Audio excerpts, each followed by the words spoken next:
So the location was the northwest corner of my property. This is where I wanted the chicken coop. And I started digging for the 4x4 posts. I also did a footing trench all the way around. And that was to prevent critters from digging in or the chickens from getting out. The size of the chicken coop is 10 feet wide by 16 feet long, and I did that for a couple of reasons. I was able to use 10-foot 4x4s across the front and the back, and then down the sides I was able to use two 8-foot 4x4s for the long sides. And then I got black Simpson tie hardware to secure all that together, which added a nice touch to the whole project. There they are in the corner. And then I took the scrap 4x4s and cut 45 angles and used those as bracing and countersunk those with lag screws, which turned out really nice. Here's a zoomed out view of the chicken coop, my emergency water tank for earthquakes or any disaster, and then my little yellow well house, which is nice to have water right next to the chicken coop. Next, it's time to start the roof. So I had to measure each rafter individually and number them, and then paint them and get them secured one by one in place and attach them to that white beam right there that runs the length of the chicken coop. At the same time I was doing that, I was cutting 2x4s to size and painting those to go in between the posts, so I'll have something to attach the wire to later on at that stage. Continuing to measure, cut, and paint the 2x6 rafters and secure them into place, and then adding the plywood sheathing on top of that and staggering the sheets to give it more strength. I also painted the underside of the plywood sheathing just to give it a brighter look. And because I planned on an outdoor run for the chickens, I started designing this guillotine door so that I could let them out in the morning and then close it at night when they come in to go to sleep. One of the main reasons I wanted to shingle this chicken coop is because of our snowy cold winters. We get all 4 seasons, and I just thought it would be stronger. There's a view from the distance.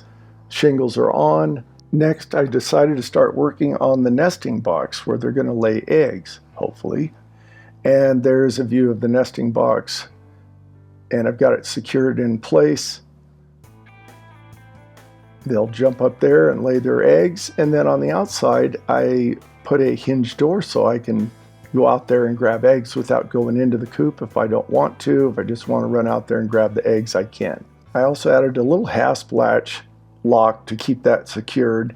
Here's the guillotine door where I'm figuring out the cable pulley system to open and shut that. Here's the nesting box when it's painted, and then the inside, there it's painted. Looking good, looking good. Next, it was time to figure out the front door, the size of it, and build that custom since this project is all custom. There's the front door. Then I started adding the wire next to the guillotine door and down the sides. I also decided to put plywood panels on the inside of the chicken coop to keep the weather out and cut windows out because I wanted to still talk to my neighbors.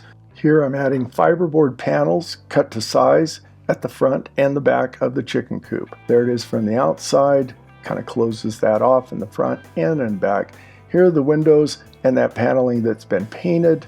Now it's time to build a place for the chickens to go to sleep in at night. And I decided this back corner would be a good place to build them a little house, complete with dividers on the first floor and the second floor. I also decided to add a tower to the top of the little house that I built them, just because I thought it would look nice. And then cut some windows out of that, add a roof to it, some trim. And there's the different stages of their house. And there's roosting bars up there too. So once they're inside their little house, they can jump up. And then I split the doors so you can open them up both sides, just like that. And I can clean it out because that's going to have straw, pine shavings, some nice soft bedding for the chickens to sleep in. And then I trimmed the windows out with just some scrap cedar fencing that I had. Here's the run. It is 16 feet long as well. And here behind the water tank, I thought was a good place to build a storage cabinet for all the chicken feed and supplies that I would need. And as we turn the corner, there's about 3 feet of space to walk down this way. There's the base for the chicken feed cabinet. Here's the locking system for the door. And then I got the outdoor run all wired up. And I only built it about 4 feet tall because I can get a rake in there and clean it out without having to climb into the outdoor run. There's the emergency exit for my door if I get locked in. I built that little handle. There's mortar. What's the mortar for? Well, I got some bricks I bought from my next door neighbor. He had a whole pile of bricks, and I decided that I didn't want to walk on mud and snow around the chicken coop, and I was going to do some brickwork. So there's the base for the cabinet, and I started back there and started laying brick. And the idea is to come around the water tank. There's more in. And I'm eyeballing it and leveling it as I go. Nothing, it's not a professional job. I have no idea what I'm doing. There's the front.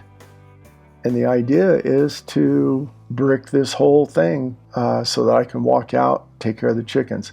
One of the things I needed to finish were these open spots where the rafters were. So I got some of that siding, cut it to size, screwed them into place so that hawks or another predator could not climb in there.